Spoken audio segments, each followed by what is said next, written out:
But we turn our attention next to Republic of Congo. Really interesting story. They were set to not compete at this tournament. Their federation was banned by FIFA.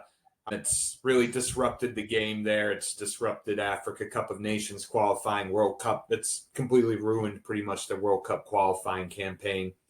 But an appeal has brought the team back in. They defeated Equatorial Guinea in qualifying for this competition. And we've seen this Congolese team. Sometimes they get overshadowed by the regional heavyweights, of course, right across the river. DR Congo, Cameroon, even Equatorial Guinea at times has overshadowed them. But this team has achieved some things at this competition. They have a proven domestic scene with clubs that compete in the CAF Confederation Cup. And also, of course, they have quite an illustrious history going back to the early days of CAF.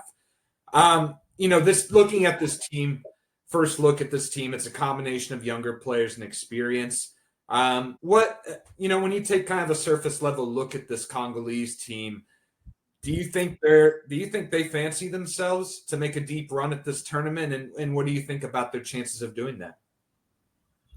Yeah, I think expectation will be low for them because they've gone through so much turmoil, as you already said. And the disruption. It's a very, very unwelcome world for coaches. We don't want to have our preparations disrupted. We want everything to go smoothly. And in this situation, it just seems like there were a lot of things that were out of the hands of the technicians. And I think even the appointment of the coach came quite late to take the team because of the uncertainty, just like you said about the ban. For sure, they will have that game plan in terms of making sure that they don't concede too much space and playing on the counter-attack. And I think that's one of the trends and some of the keys that we've seen when you have the likes of Sudan, Nigeria, and Senegal. I think Congo will come and say, right, well, we were nearly not even in this tournament. So let's go out there, nothing to lose, play with that freedom in terms of, look, anything that we get from here is a bonus because of the terrible preparations and the terrible approach and uncertainty, disruption, turmoil. We've said all those words. So now it's like, okay, here's some football matches to play. We've got 3 games. Let's do the best that we can. Let's make sure we're difficult to beat. Let's make sure we are in matches throughout the whole 90 minutes. We don't concede early. They've got a good goalkeeper by all accounts as well, proven. He's going to be difficult to score against. But for sure, I think these low expectations are going to play into their hands. And I think you're going to see the Congo team just play with that spirit of having gone through all the commotion off the field. I think the players will be the ones to say, we're really fortunate to be playing this game, to be here playing football. Let's give everything we can. And I think that's also going to be the message from the coach.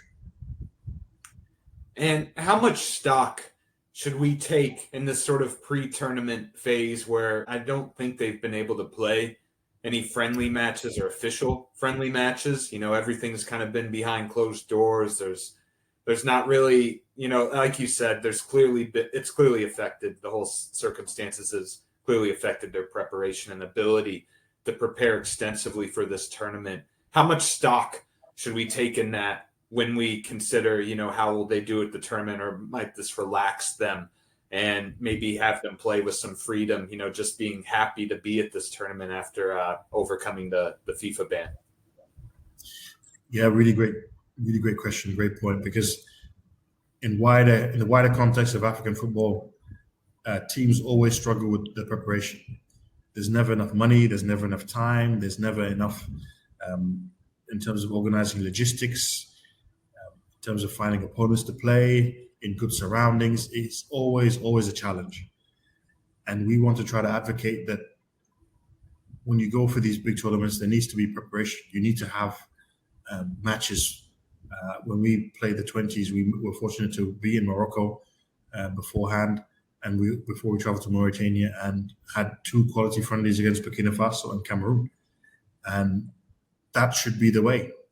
I think if a team comes in without any preparation, shows up and does well, it's not a good message. It's not something that we want to encourage, because you look at the wider world, you look at teams in Europe, South America, North America, Asia, everywhere in the world, they wouldn't think of not having any matches to prepare a big tournament like this. It's just unthinkable in their aspect. It's like they have to move mountains to make sure that it happens. And if it doesn't happen, questions will be asked and people will no longer be in their jobs.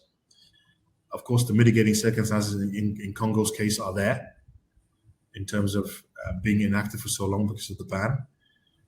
But it's part of me is as an advocate of solid preparation, of making sure that you are professional as possible in work that you do.